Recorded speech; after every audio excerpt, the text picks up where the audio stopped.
Christchurch টেস্টে শেষ দিনের নাটকীয়তায় গ্রিপসের ডাবল সেঞ্চুরির পরও নিউজিল্যান্ডের সঙ্গে ড্র করল ওয়েস্ট ইন্ডিজ। দ্বিতীয় ইনিংসে ৬ উইকেটে ৪৫৭ রান তোলে উইন্ডিজ, যা টেস্ট ক্রিকেটে দ্বিতীয় সর্বোচ্চ রানের নজির। এক ইনিংসে মাত্র ১৬৭ রানে অল আউট হওয়া ওয়েস্ট ইন্ডিজ দ্বিতীয় ইনিংসে ৫৩১ রানের পাহাড় তাড়া করতে নেমে ২ দিন টিকে থেকে দারুণভাবে ড্র নিশ্চিত করে। ওয়েস্ট ইন্ডিজের অধিনায়ক শাই হোপ, জাস্টিন গ্রিপস এবং কেমার রোচের অসাধারণ পারফরম্যান্স করে। শাই হোপ ১৪০ করেন, জাস্টিন গ্রিপস ৩৮৮ বলে ২০২ রানে অপরাজিত থাকেন।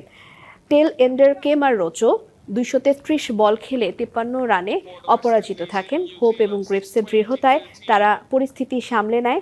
এই জুটি ১০০ রানের পার্টনারশিপ গড়ে নিউজিল্যান্ডকে চাপে ফেলে। পঞ্চম দিনে হোপ ফিরে গেলেও গ্রিপস এবং রোচের শেষ মুহূর্তের অবদান দলের জন্য সমান জয়ের মতো ড্র নিশ্চিত করে। নতুন এবং ফিরে আসা গ্রাহকদের জন্য নগদে চলছে ক্যাশব্যাক সহ প্রতিদিন হাজারো উপহার জেতার সুযোগ। হবে আশা আর ফেরা, সারপ্রাইজ সেরা।